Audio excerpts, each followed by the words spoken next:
潜意识的展现就是梦、口误、笔误跟错误。像关于梦，一定有很多人曾经有一天去到哪发现，好熟悉哦，我没来过，好熟悉呢。可能我几天前梦到这个地方，这个就叫预知梦。信仰度众在人间，今天可以去规划天官五财神赌老板。生命富足，身心光明。我是圆圆满满的圆心师姐，天官五财神就是我的老板。在这里，我将替财神爷把话传达给各位观众，希望大家能够从中获得启发。今天这一集呢，就是要解开大家一直感到很好奇的，到底神明它真的存在吗？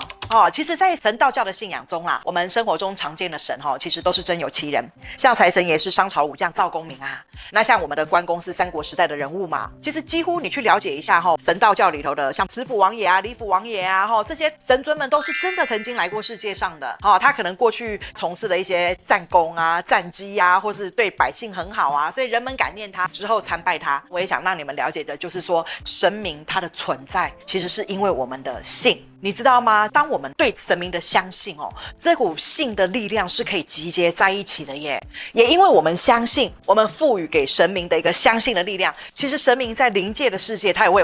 就是我们说的神机显赫然后神灵光彩，它可以有能力来帮助我们的。就如同佛经上说过信为功德母，长养诸善根。意思就是说，相信就是功德的母亲啦。你看，功德已经很大了功德的母亲就是你相信。只要你愿意对信仰存在于相信，其实一切美好都会被发生。也因为相信，才能生出力量，展现奇迹。那其实我们可以这么讲，相信是一种感觉。举一个最简单的例子，就像我相信人家说韩式炸鸡很好吃，所以我因为相信韩式炸鸡好吃，我也感觉它好吃，我就去买来吃。吃了之后真的满足我的胃口所以这个也是一种信为功德母的意思。意思就是说，我因为相信，我有了感觉，我有了感觉就有了想要去体验它，所以现象就被展现出来了。那我们也可以看到它的本尊吗？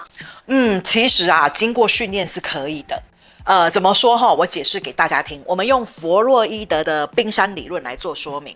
其实我们如果你看我们的冰山在海平面之上其实它只有10到20% 你看不到海平面底下的冰山有80到90%。所以其实换句话说10到20%的这个冰山，我们看得到的它叫意识。我们的思考、我们的想法、我们的逻辑都来自于我们这颗大脑。但是有80到90%，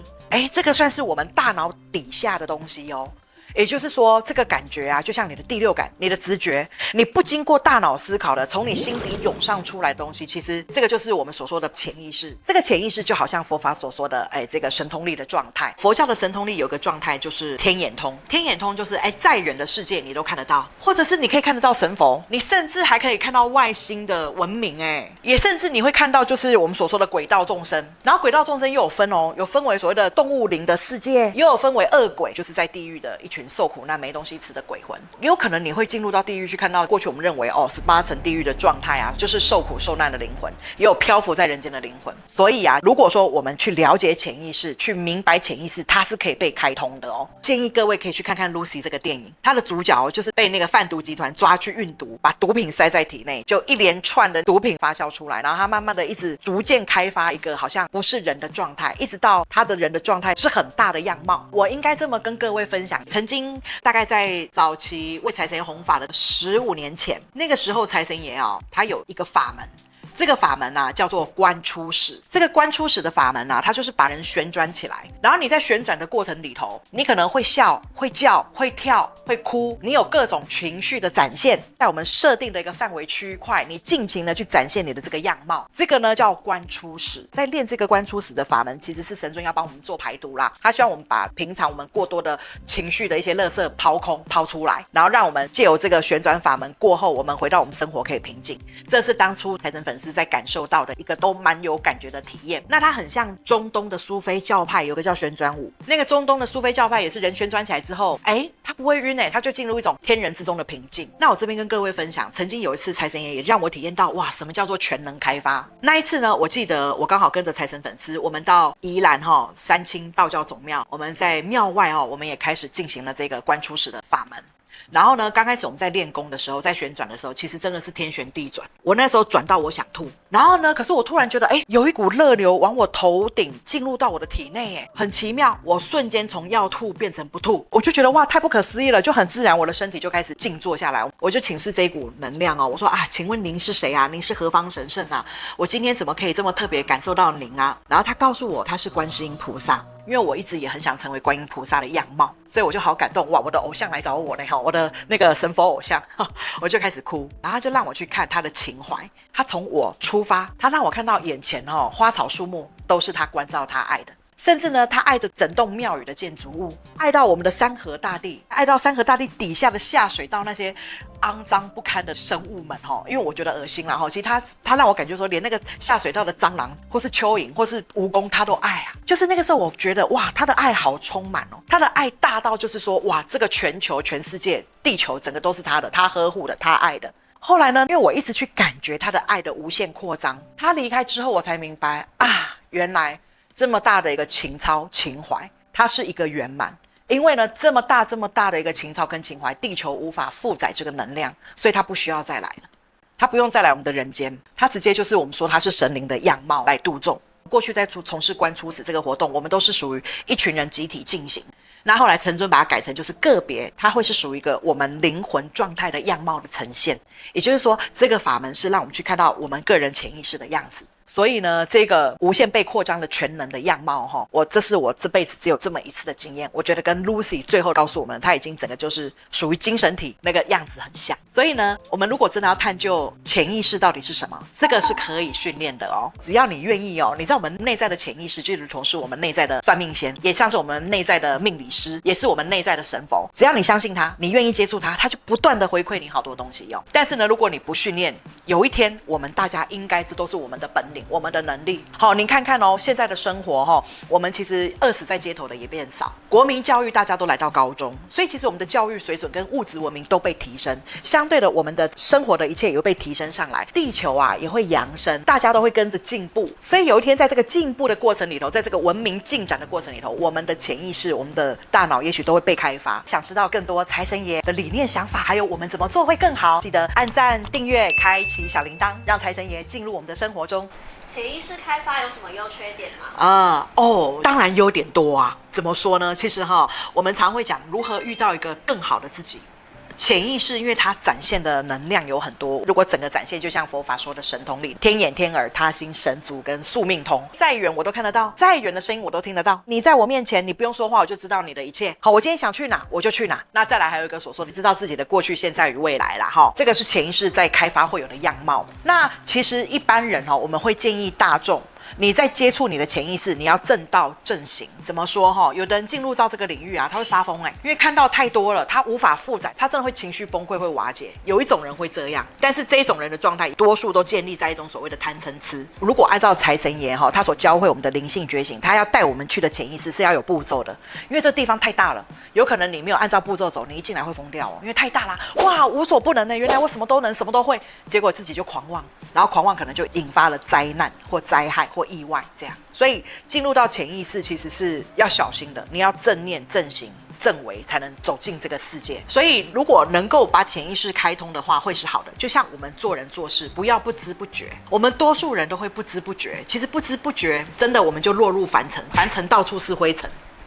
到处是灰尘的状态，你又不知不觉，哇，你真的是沉沦的很快。但是如果说我们开始明白我们来学习莲花吧，出淤泥而不染，我们知道这是凡间，凡间难免有灰尘，我们拨一下，我们让我们自己清明一点，让我们懂得有知有觉。潜意识的状态就是让我们能够把知觉提高起来，提高你的知觉感受跟能力。其实真的你可以预知，你可以觉察，其实生命真的会活得更精彩更丰富。因为毕竟我们的科学看到的世界就跟冰山理论一样，10到20%而已，底下有80到90是科学没看到的世间真理。我们何不如来到人间，我们不要设限嘛，我们好好的来地球玩一场啊，我们们来认识一下这一切。所以如果愿意开通潜意识，其实是好的。潜意识有好多力量都可以帮助我们。好，譬如说我们拿弗洛伊德所说的潜意识的展现就是梦、口误、笔误跟错误。像关于梦，一定有很多人曾经有一天去到哪发现，好熟悉哦，我没来过，好熟悉呢。可能我几天前梦到这个地方，这个就叫预知梦，这也是潜意识的一环哦。那个梦啊，其实是各个宗教都会讲它，包括我们的修行，你要修行好你的状态，你也是要进入到你的梦做修行的。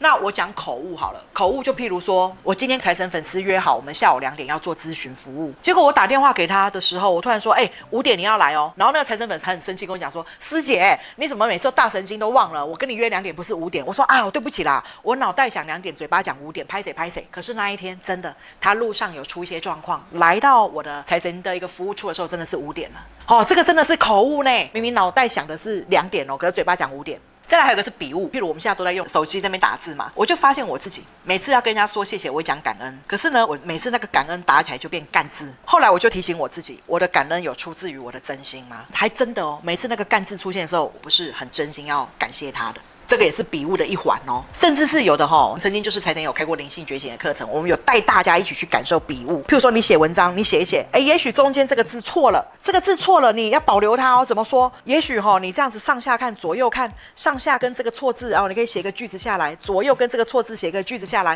右边跟那个错字写个句子下来，到最后你会发现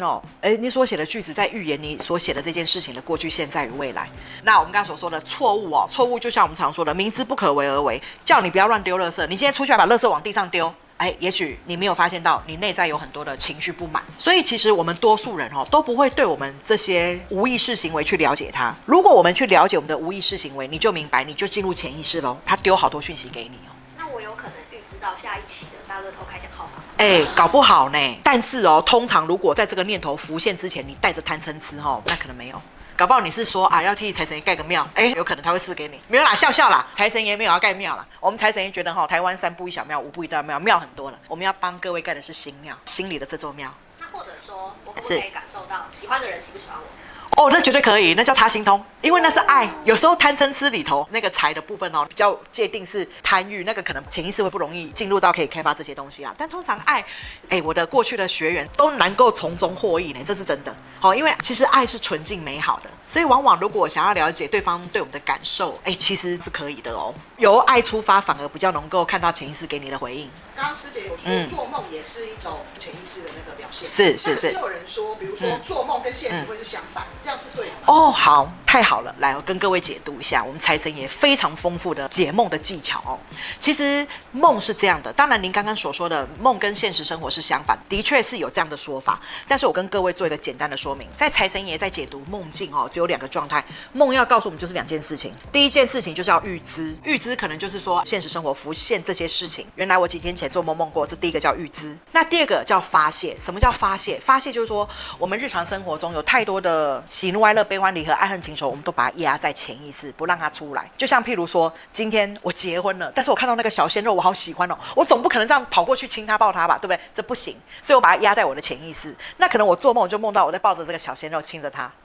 所以呢，这个就是刚刚你所说的梦跟现实是相反，是这个意思。其实我们的梦不只是只有发泄跟预知如果你能够把这个发泄预知为自己解梦得很厉害，解梦得很好，梦甚至还能够告诉我们将来我们的一切，也包含就是梦是可以改变现实生活，这是有的。但是我想这个部分可能之后再来跟各位分享，我们都有真的财神粉丝创造出来的实力这样听起来就好像进化论一样，所以这到底是玄学还是科学呢？其实呢，我们刚刚所探讨的这些潜意识的一切都是来自于人类史上第一部谈论身心灵意识层次的书，叫唯识学而来的唯识学当初是由弥勒佛，弥勒佛是真有其人